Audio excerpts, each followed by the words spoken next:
As you may know on my channel, I talk a lot about older cameras and how we can get the most out of cheaper and older gear. I think it's really important because it's about learning the fundamental skills over just piling money into the problem. So I thought I'd make a video about how to get good photos with a bad camera.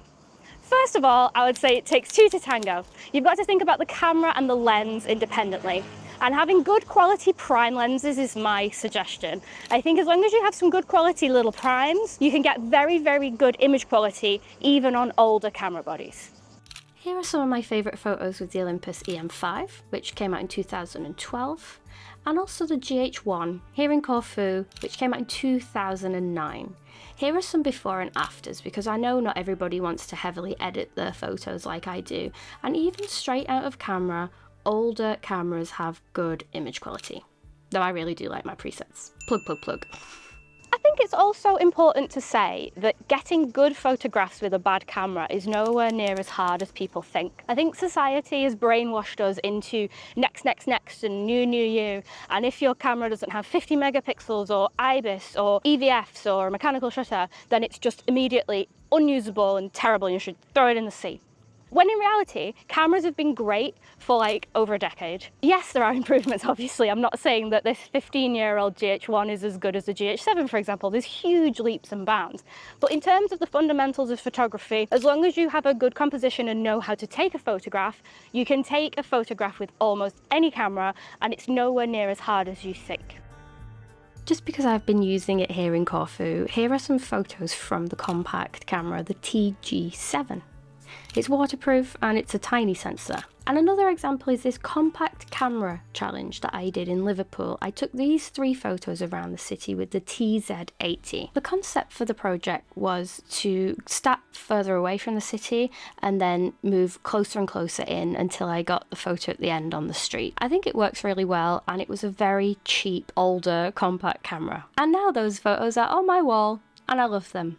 Another thing to bear in mind with older cameras in particular is to keep an eye on your highlights. That's something to keep in mind with digital cameras in general, because once you blow them, they're gone, but more so with older cameras because they have less dynamic range.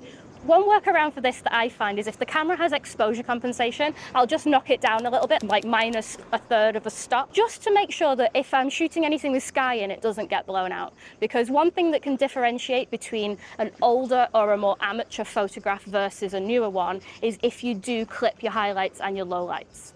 Which is exactly what I did with this photo, which would have been one of my favourites from the trip. But unfortunately, no amount of editing is bringing back that white shirt.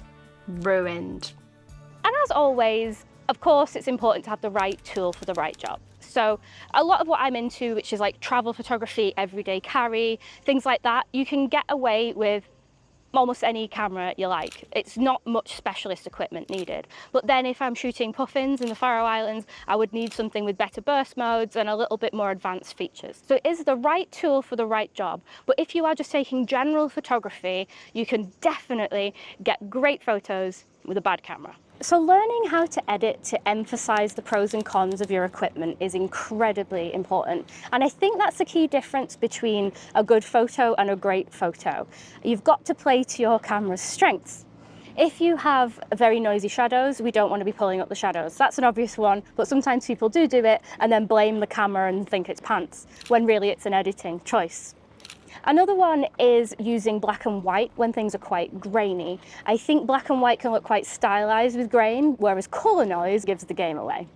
It's just a boat going past. It look really good, it looked really good. I'm just going to show you a couple of examples in Lightroom now. So I use a lot of adjustment brushes, whether it's gradient filters or radial filters or selective tools. And this can isolate parts of the photograph and give you a lot more creative control. I'm going to actually do a full workshop on this because I think I'm an editing nerd as much as a camera nerd, and I think these skills can really elevate photographs, particularly if you are using older stuff. My next tip I like to call the shutter speed dance. And this is particularly important if you are shooting with a camera that doesn't have IBIS, as a lot of older cameras don't. I'm shooting with the GH1 here in Corfu this week, and there is no IBIS to be had, and I've brought prime lenses, so there's no stabilization in the lenses either.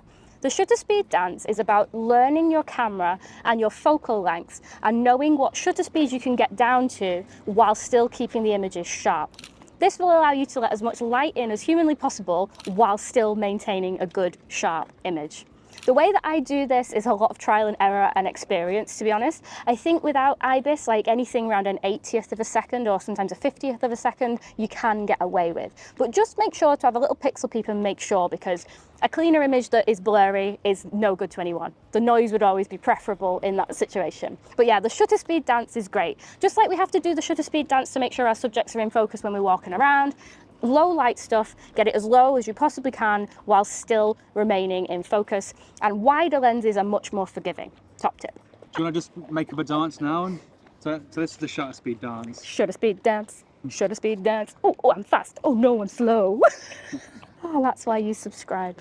That's what you're there for. And perhaps my most important tip for this video is to just embrace some imperfections. People were taking flawed photographs for many a year, many a decade before now. And a good image doesn't have to be clean and clinical and pin sharp and, you know, perfect in every single way. No amount of color grain or noise killed anyone. It's not like the photograph police are going to come down and be like, you're going to jail. Sometimes if you get a good image with a good story and a good composition, if it's a little bit grainy, it doesn't matter. And sometimes grain on older sensors and older cameras can actually be quite charming, in my opinion. Of course, we don't do it for paid work, but we're doing this for fun, aren't we? So just embrace the imperfections and just enjoy it. Okay, so here are some of my favourite happy little accidents. This is my favourite photo of my dad. We're being absolute photography nerds in Pompeii, and you may notice that he's not even in focus. But the moment was just so sweet, and I think it captured our holiday so well that I absolutely love it. This was a time lapse of me doing an astrophotography course, and this was the G100. It's definitely not good for astrophotography, but it accidentally took the best photo of the whole thing, where the Milky Way was behind me as I was working and I became a really cool subject. This was taken on a film camera that I found for about £2.50. It's not in focus. It's grainy as hell, but is this my favourite photograph of my two friends on Jenga night? Yes, it is. Photobombed by a pigeon, made the photo better.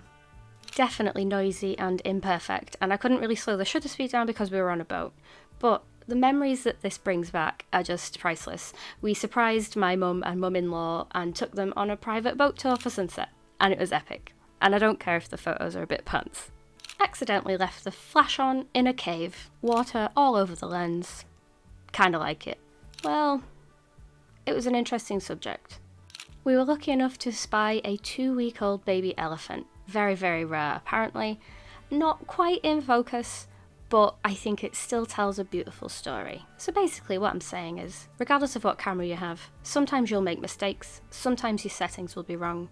It doesn't matter. If you have a connection to those photos, sometimes they can still be great. Another way to lean into those imperfections is to just pair your camera with a vintage lens or a cheap lens, something that's a little bit lomography even.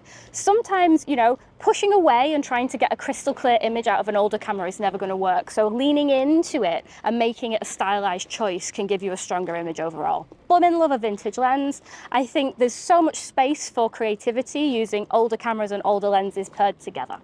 And another tip for older cameras, but also in general, is lighting is always key in photography. And as long as your composition has good, interesting lighting, I think you're already on to a winner. Look at this image, for example. The raw file, because it was shot on a GH1, which is 15 years old, in the shadows we have a little bit of colour noise creeping in.